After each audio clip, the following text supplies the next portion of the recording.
Thank you for joining us today at the Future of Fitness. Today we're going to be going over an important topic, diversity and inclusion, with two clubs and talking through their value prop. My name is Lee Robinson. I am a Director of Customer Experience here at Les Mills. I've been with the organization now for 5 years, and we're actually going through the same journey. So it's going to be great to hear what Diane and Michaela have to say and kind of a little bit about their brand and how they're tackling such a tough subject. Diane, can you just introduce yourself and tell me a little bit about yourself? Sure. I'm Diane Best. I'm Director of Operations here at East Bank Club, and I have spent the last 21 years in the fitness industry. Awesome. How about yourself, Michaela? Hi, I'm Michaela Brown, and I represent VIDA Fitness in Washington, D.C. and Northern Virginia. I have also been in the fitness industry for about 20 years. I've spent the last 3 years at VIDA Fitness, and I'm excited to speak with you all today. Awesome. I'm kind of disappointed that I am the youngest person here in the fitness industry, only sitting at 15, but that lets me know I'm going to get some great information today. Michaela, just tell me a little bit about your role and then a little bit about your club value proposition and where it sits at today. Awesome. So again, I'm born and raised in the Bronx, New York City. I came to Washington, D.C. to attend Georgetown University, where I was the president of the NAACP at that college for 2 years, and also held the distinction of being the first Black letter winner for the field hockey team, and also the first Black captain. So it was really coming into DC where I started to sow my oats in the social activism and fitness world. After dabbling in corporate America for a very small amount of time, I realized my passion for fitness. I became a part-time personal trainer back in 2004 and was certified through the National Academy of Sports Medicine. And being a trainer really spoke to me because very early in my career, I discovered that it was a life-changing business that helped everyday people enjoy some of the simple things in life. It was about helping new moms being strong enough to play with their young children. It was about helping people climb a flight of stairs with ease. It was about promoting positive self-image from the inside out. And again, just the simple joys of life. So it was then that I started to build up my clientele, and ultimately went on to open my own women's fitness facility in DC. And there was able to meet just dynamic women from all walks of life, everything from young college women to professionals in the White House. Tens of thousands of women came through those doors in the 12-year period that it was open. Then I had a life-changing period in my life where I became the mother of 2 young boys. And after taking a brief hiatus from the fitness industry to care for my small children, and also my dad who had fell victim to a stroke, I decided to re-enter the same fitness industry that had an effect on others, to use that same fitness industry to change my life again, and to sort of reclaim part of who I was, not only as now a wife and a mother, but as a woman and also as a leader in the fitness industry. So that's where my relationship with VIDA Fitness started, and that was in 2018. And for those of you who are not familiar with VIDA Fitness, it's a premier health and wellness organization with 6 locations in DC and Northern Virginia. Its value proposition is to make the largest investments into the best fitness equipment, the best fitness programs, trainers, and staff as a means to investing into our local community. And so that's what we're all about, the business and the community. So anyone who visits VIDA can expect to find the most beautiful facilities, the most talented fitness professionals, and the most effective fitness, nutrition, and self-care professionals in the business. So in a nutshell, if you want to change your life, then we want to help you do it, and we all want to look good doing it. So I began as a group program manager at one of the company's smallest locations back in 2018, as I said. Since then, I have worked my way up through the ranks to become regional group fitness manager, directing 3 of the company's largest fitness departments, including its virtual fitness sector, which has been a whole whirlwind this last year, as you can imagine. In December 2020, just a few months back, I was elected as the company's first diversity and inclusion board chair. And of all my feats at VIDA, The latter is the most meaningful one to me because this is a unique moment in time, not only for our world, but for our industry. And so our world is being once again called to face discrimination, inequity, injustice, and exclusion smack dead in the face. And our industry is a microcosm of that struggle. And so I'm excited to create and push change, not only for my company and my community, but for the global fitness community. So that's who I am, and that's what we do. Yeah, awesome. I appreciate that. It's, always inspiring to hear people's fitness journeys, especially when they've been in the industry for as long as we have. Everyone really has a unique start, and that's kind of where they ended up. I think what you said is this is a microcosm in terms of what's happening in society, also happening in our industry. But it's also a microcosm of how you can start from a singularity role and then move up to the position that you're in today. I've had the pleasure to actually work with Diane at a brand here in Chicago. So I know a little bit about her story, and I'm actually really excited to have her share that with you. So Diane, tell me a little bit about yourself and the value prop at East Bank. Sure. So I started, as I said, 21 years ago. It was kind of a fluke how I got into the fitness industry because I was a member. So I loved being a member. I have an accounting background and loved, I felt like for the first time in my young life at that point that I belonged somewhere. And that was being a member at a health club. And so I got very much addicted to the environment around me and the passionate people who are in the fitness industry and who worked at the gym that I went to. From there, I started working at one local gym in Maryland, and then worked every position in one club, and then went to a corporate headquarters and started working many positions there as well.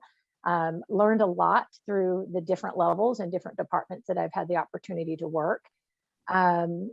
Relocated a few times, now in Chicago for East Bank Club. Been part of their executive team for the past 5 years. I've served a variety of entry level to executive level roles within the industry for the past 21. East Bank Club has definitely been the most fulfilling to date, and I expect to be the most fulfilling in my life. I do plan to retire in the fitness industry at this point. East Bank Club itself, we've been around for 40 years. We are a privately owned health club, 350,000 square feet. So we're more of a wellness club. We have almost everything here. So from a car wash to dry cleaners to physical therapy, spa, salon, swimming pools, golf. So we have a lot to do in our four walls. Our business model has always been to focus on the member experience, and that's kind of where our reputation has been built. We've never really ever relied on outside marketing to promote who we are. We've built our foundation on creating memorable experiences for people so that then they become our ambassadors. I expect that we'll continue down that path, recognizing that we want to continue to provide an exclusive and welcoming experience that is also inclusive to anyone who is interested in being a member or an employee here. Awesome. Thank you for that. I guess to kind of switch things up, I really want to talk about what diversity and inclusion is and kind of what it means for you. To frame it up correctly, diversity and inclusion to me is being open to have a conversation to drive action. You're not always going to start in the right place, but hopefully you'll end up in a better place. So Diane, you can just really walk me through what is diversity and inclusion to you, and then what does it mean personally? Sure.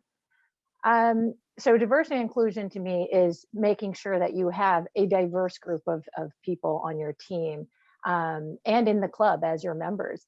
We commit to a culture of diversity, inclusion, and belonging because we want to connect across our similarities and our differences, and we want to respect those similarities and those differences. We strive to honor and include all our employees and help them reach their fullest potential, which then will serve our members. We know we have something very unique and special here at East Bank, and we want to attract, engage, and retain a broad range of employees who then commit to serving a broad range of our members.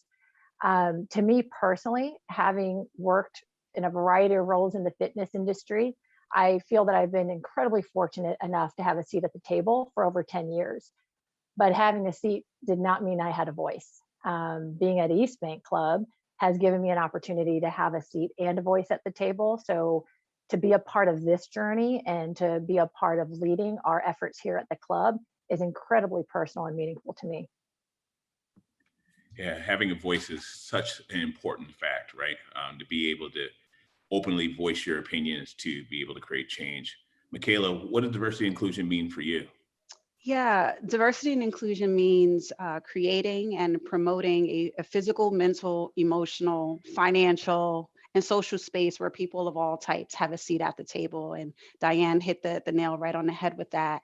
And in the same breath, making sure those same demographics, those same people are afforded the opportunity to be successful in life, in speech, in action, and in profession. So like when we as a society can accomplish this, then the effects, the residual effects are equal justice and the ability for all persons to put a positive stamp on the world. It sounds really idealistic, but that's the fight. And discussions like this help us chip away at that fight. As far as for me personally, again, I was a young Black woman, born and raised in the South Bronx in a predominantly Hispanic and Black neighborhood, got awarded, earned an academic scholarship to go to a predominantly white independent school in Connecticut. And through the resources and the support that I had, was able to attend a prestigious university like Georgetown and study things like political science and Japanese.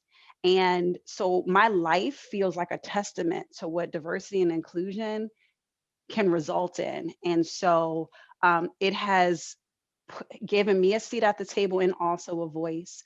And most importantly, put me in a position to have a voice. So I have one of those personalities that I'm going to talk and you're going to hear me no matter what, but being set up in the right position is everything. And it's not lost on me that there are so many different factors that had to come into play and so many people and resources that had to come into play in order for me to actively grab that space. And so that's what it has meant to me personally. Yeah, I think, your life and your journey and success that you have, sometimes death looked upon and it kind of feels like we're here. What are you talking about, Lee? There's, 3 minorities on this call today in diversity and inclusion happening. Growing up in a suburb of Illinois, the affluent area, being able to go to University of Illinois, a lot of people had thought that this is a conversation that was only meant to happen in the 90s. But then when you looked at it, COVID happened in March and the world was silenced because we couldn't move. And there was a spotlight put on what was happening in society. So when you look at the events of the summer of 2020, how did that bring this to the forefront of the conversation? And then how did it affect your organization? Diane, would you like to answer that first? Sure. Wow. The events of 2020 catalyzed East Bank Club to take action that we hadn't before. We were all very pained by what was happening so close to home as well as across the nation. But those events provided us the opportunity to discuss what we could do even better to support our employees so that they are better able to serve our members and our future members. It impacted our organization to react swiftly and to make sure that we're not in a reactionary mode again. How about yourself, Michaela? Yes. So again, in one of the epicenters of the Black Lives Matter movement and protest in DC, it had a tremendous impact on our company in effect. It forced all of us, but specifically our company, to put a spotlight on the fear, the anger, the struggle that Black members, staff, and neighbors encounter on a regular basis. This led to discussions. I mean, real and raw discussions about white privilege, institutional racism, discrimination within the broader community, but more importantly, within our business community, in our family. And so VIDA started with, virtual town hall meetings on race, social action, and social justice. Another major initiative was born out of this response was the Diversity and Inclusion Board, right? So between that town hall and the Diversity and Inclusion Board, it gave the company an outlet to be introspective, to self-assess, to respond to notable diversity, equity, and inclusion gaps in a targeted way. And so that was the biggest effect that, last year's events, and it has continued into this year's events have had on our organization. Awesome. When everything was first happening, our company at Les Mills, we did a company-wide call. We obviously put out a statement, and then we put in some diversity and inclusion actions that we wanted to move forward. Diane, what steps did East Bank take as an organization as events unfolded during 2020? Sure. So during the club closure due to COVID, we held many town hall meetings just to stay connected with our employees. This was also during the summer events that brought racial inequality and injustice to light for many organizations, including ours. And then during those town halls, we had a few employees ask us, well, what is the club going to do about the protests and movements happening around us? As an executive team, we too were having similar conversations while also trying to figure out how to balance reopening safely with COVID precautions, and how are we going to start our DIMB efforts with the protests and riots impacting nearby businesses. We were coming to work and driving by businesses that got damaged from all of this, and we knew that we needed to be a part and take action for diversity, inclusion, and belonging in the club, as well as reopen safely and make sure our members still feel safe returning. So we knew we needed to start with a roadmap, and we also knew we needed additional guidance to take this on. We started with the executive team. We did a self-study and an education process. We started to learn a lot about, why we got where we are, where we were in the summer of 2020. We committed as an executive team that this is something that's very important to us to make sure that stays at our forefront and on our minds at all times. And then we made a promise that we will continue to educate ourselves, and then we're going to provide the same level to our employees. That's awesome. I think that it needs to be pointed out, and it can't be overlooked, that obviously COVID was happening. Shutdowns and being able to retain your employees, retain your members. Living in Chicago, if we both do, seeing some of the destruction that had happened, but also the people protest, it's really easy to put on blinders and say that you'll deal with the next thing of being able to open up safely. So kudos to East Bank of really drawing a line in the sand and making a decision to put something together to move forward. Can you just kind of talk me through what your executive team structure looks like and what your role is in that? So our executive team, we have a team of 5, and we chose to be very thoughtful in our approach. While we reacted to the events of 2020 by saying, okay, we need to do something, but we need to embed this into our club, we knew we needed to be very thoughtful about it, so that we're not reactionary again in the future, and so that any efforts that we do bring in will sustain long term. So that's what's very important to us, is that we're not just going to talk about it every time an event happens. This is us. This is going to be our culture. So we hired a consultant with extensive diversity experience. We developed a diversity, inclusion, and belonging purpose statement. That took some time to kind of make sure it felt good, it felt right, it felt authentic. We shared it with our employees to make sure that they had buy-in to it, and received some feedback.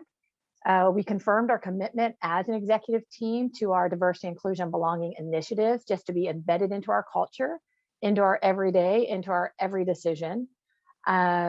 We took on volunteers to create a diversity, inclusion, and belonging council. Currently, it's made up of 14 diverse employees across various departments and various positions. We then appointed 2 co-chairs who would be able to lead that council and their initiatives. We just needed people to make sure we stay on track, we get things done, we hold people accountable to the next step in the process and of the journey. And then I volunteered as a sponsoring executive to support the council in setting these initiatives that are aligned with our club's vision to help their initiatives come to life. We personally felt that it was critical to have someone on the council with decision-making abilities so that we continue to move forward and that the council doesn't get stalled. I think that is critical to have someone on the council with, decision-making abilities that has a direct line to the leadership team that could be able to create action. Michaela, I know you did something very similar. Can you walk me through the structure of your council and then also what your mission is? Sure. So in September, October of 2020, an open call was placed to we call our staff members, team members, actual members of the gym, and then our local community to join this diversity and inclusion board. And this, of course, was the company's first time doing anything like this. So a lot of it was just trying to assort the right people who had a genuine interest and in some cases a proven track record of a focus in this area. So we ended up with 9 board members, 8 are team members or staff members, and 1 is a member, a non-staff member.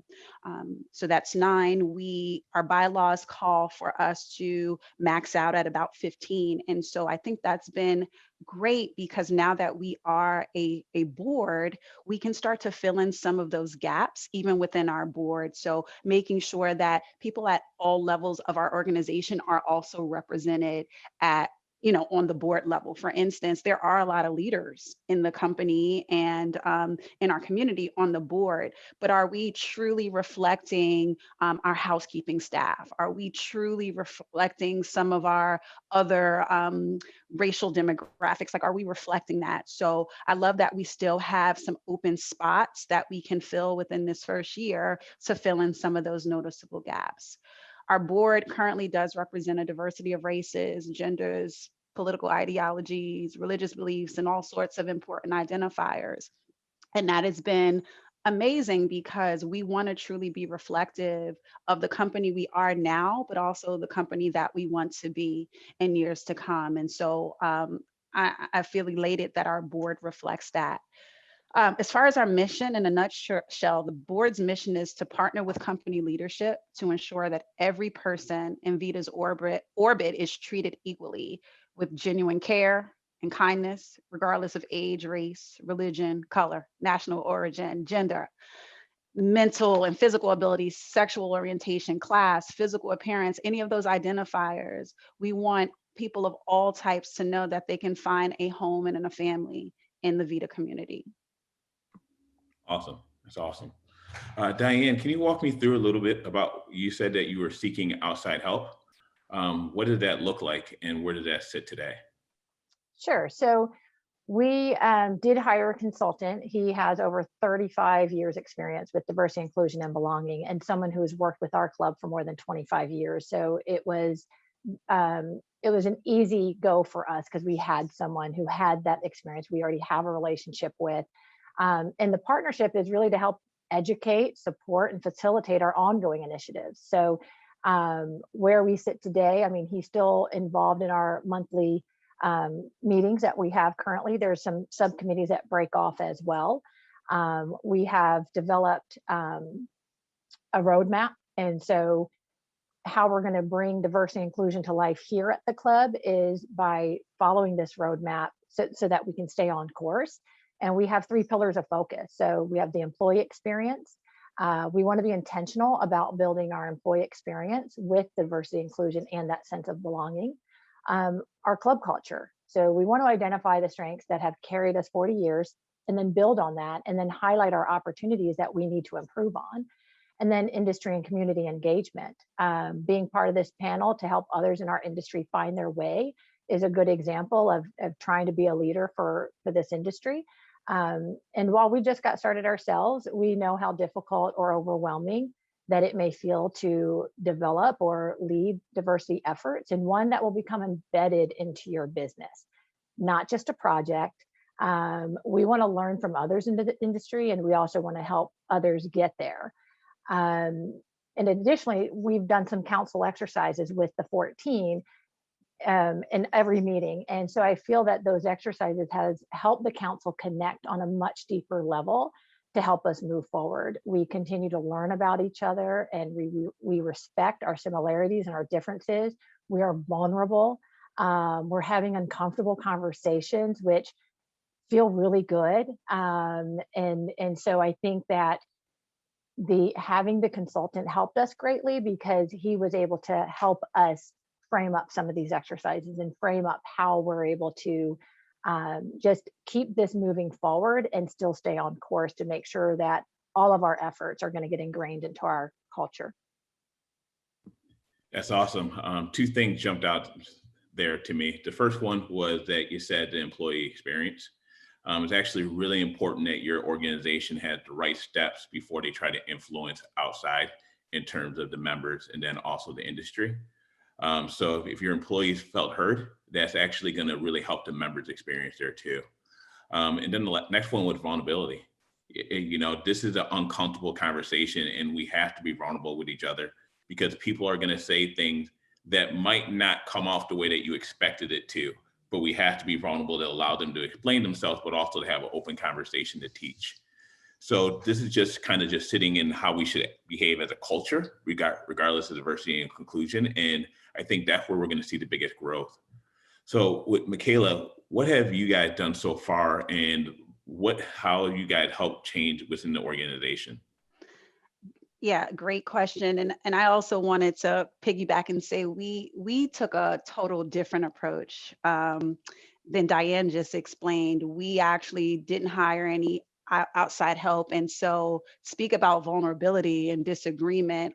I mean, our bylaws, our structure, everything happened at a grassroots level, with us being given some baseline guidelines, but being tasked to figure it out and use our expertise from different walks of life to make this thing work. And so again, at the height of vulnerability, but to that, not being afraid to make the mistake and understanding that everyone is in this for the right reasons. And so even if we jump out and make a mistake, I think we've developed this common respect, not only within our board, but within our leadership team, to know that it's all from a genuine place of wanting to help. So that's been a big thing for us. We have a structure that I'm the chair of the board, but we have subcommittees that focus on specific tasks and specific focus, which I'll speak to now. So we focused on 4 pretty big initiatives, community town halls. And so the purpose of that was really to go on a trust building campaign, because we've been an organization that's been around for over a decade. And one of the reasons that we've established this board is because subconsciously there's been a culture of like not speaking on these things and not elevating these things to a point where help can be sought or enacted. And so we felt that it was really important for our community to know, number one, this board and this focus is here to listen to some of the things that have been experienced and are being felt, to learn from that, and then create a culture where highlighting DEI gaps is embraced. Like having those conversations is embraced, keeping it real is embraced. And so as a company, when we can hear those things before it spirals out of control into something more serious, then we can take a proactive approach to acknowledging it, addressing it, and then growing from it. So the community town halls did great thing. We did one that was specifically focused for employees. We did a few others that were location specific, because a lot of our locations have a specific culture and personality to them. And then we did one specifically for our Spanish speaking personnel, because again, that was another thing that came up out of the town hall meetings, is that sometimes information gets lost or opportunities lost because we have a whole demographic of personnel that speaks that has another language as their first language. And so how do we bridge that gap? So it also reinforced a sense of community that our company is built on, that we were founded on. So community town halls are one major thing that we accomplished that we will continue. Leading the charge of highlighting the lack of diversity within our senior leadership team, and possibly highlighting inequities in other areas, such as career development, career opportunities, and salaries. That is a huge thing that we're currently working on, is looking at the org chart, citing where the organization chart is not reflective of our community. And I'm talking about the internal and external community, and helping the company craft ways to fix that. Looking at salaries, and is it equitable across all those lines that we stated in our mission? That's a huge thing. And again, puts the company in a really vulnerable position. But luckily, because our founder, our president, our director of operations are all in this for the win, they have willingly done that and kind of given themselves to the process. And we really appreciate that. We also work with the company's marketing team to ensure that diversity and social awareness is reflected in everything we output, everything from print campaigns to written correspondence. And that's a key thing. That's a lot of the feedback that we got in those town hall meetings, was about like people on these marketing campaigns that don't look like us. And even from a body image thing, like everyone in the gym doesn't have a six pack and guns, right? So just being reflective and respectful of all the different types of people that we represent. And then last but not least, and this is one of the more tangible initiatives, is our founder and president donated 20 scholarships for Black trainers through the National Academy of Sports Medicine. So 20 people who may not have had the resources to become personal trainers and to contribute and put their stamp on the personal training industry and our industry now have the opportunity to do that, sponsored by VIDA Fitness. And so that's been amazing. For those people, it's been amazing for us, and we've attached a mentorship aspect to it. So they're not only given the money to apply for the test or to start the test and pass the test. We have a mentorship aspect of it beforehand, where we partner them with some of our top trainers and professionals in the industry to help them get to that point where they're not only passing a test, but they start ready to actually make an impact as soon as they do get certified. And then afterwards, they have these established relationships in the community with local businesses to continue that impact. So those have been like some of our biggest accomplishments, not to mention that in the middle of Black History Month, that our efforts have been totally felt and recognized. You don't know how many people tell me for the first time, they've been here for 10 years and they've never felt so recognized and celebrated during Black History Month. And that's people of all races. And we will continue to do that through celebrations and recognition of different heritages throughout the entire year. Awesome. That's just such awesome work there to be able to make all those steps. You know, one of the things that you did talk about was in community, and then having some difficult conversations with, you know, titles and salary, which is it's just a hard conversation to have, regardless of, you know, why you're having it. So I really want to wrap it up with a couple of questions, is looking at, you know, how can we change as an industry, and what are the steps that we need to make? Diane, would you like to answer that? Sure. Well, I think that we need to be really intentional. We need to remember that one size does not fit all. Different brands and different business models are out there across our industry, but collectively, we can all work together to appeal to a broader range of members and employees. Our industry is currently serving less than 20% of the population. So why aren't we focused on the remaining 80% who may not feel like they belong in a health club? We all have an opportunity here, including to learn from each other and to exercise our influence. And it was very similar to how the creation of the Illinois Fitness Alliance came about. It was a small group of industry leaders who came together to form this strong alliance to help each other navigate through COVID and the impacts, and make necessary changes to our industry and to support public health by influencing and partnering with the city of Chicago and the state of Illinois and its COVID management strategy. And we need to do the same thing for diversity, inclusion, and belonging, so that everyone in the fitness industry can be involved in this and feel comfortable to move forward with some wonderful, this is not only the right thing to do, it's the necessary thing to do. So that's pretty much it. I think that we all need to be intentional. We all need to work together, and we all need to help each other move forward with all of these efforts. Intentionality is key. You know, whatever you say, you're going to have to commit to it, and then make sure that you see it through. So, Michaela, with an organization that has not started this yet, What can they expect, and what are some of the advice that you would give them? Don't be afraid to make the mistakes. Make the mistakes on the front end. Those are easier mistakes to get over than the mistakes that could potentially happen from not acting and not taking a leadership position on this front. Be just as detail oriented and just as committed to the small details as you would in the creation of a new small business or a new anything, right? The details matter. So having specific guidelines by which you operate the business of DEI, having specific pipelines by which you communicate the changes you want to see. How will that happen? How will information filter up to the top? What type of follow up and follow through will your board have or commit to make sure this thing gets seen to the very, very end? Those are really important things because I think that people commonly relegate diversity and inclusion to this cultural phenomena and even making it an academic conversation, but don't follow through with the business side of it.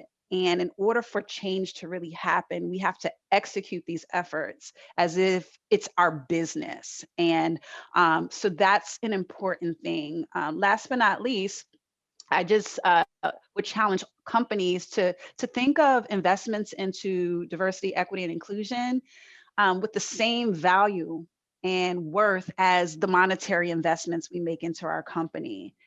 Right? When we have a more diverse workplace and a more diverse personnel, that is a direct investment into the viability and the success of our companies. And so again, I don't want to relegate this conversation to something that's over there. This is very much a huge aspect of how we make our companies and our industry survive this next decade, century, and beyond. So that would be my advice. Awesome. Thank you. How about yourself, Diane? You'll never get it perfect. You'll always have people who criticize your efforts, regardless of how much work you put into it. Do not get discouraged. Always know that you are making a difference. Lead with intention. And just know, like, even for us, where we are today in our diversity, inclusion, and belonging efforts is much further along than where we were a few months ago. And so I would say just stay focused, stay the course, and be intentional and start making it happen. Yeah, I think that's absolutely correct, is being intentional and that you'll never get it perfect. There are going to be uncomfortable conversations. We understand that. You have to prepare for that. You also have to give people space to feel, to be able to say how they feel and talk about their past experiences, or be able not to say how they feel and talk about their past experiences. It's going to be uncomfortable. It's going to be wonky a little bit, but you have to continue to try and open yourself up to be able to learn. Diane, you said something that was super powerful, that as an industry, we're only working with 20% in the community. Could you imagine if we made 50 to 60% of people feel comfortable? So Michaela, that's your investment that you're making. Not only is it the right thing to do, but it will have a big impact on your bottom line, because you're going to have more of the community members feel comfortable with inside your organization. So a year from now, Michaela, what can I expect from you, and what's your commitment to continue this fight for diversity and inclusion?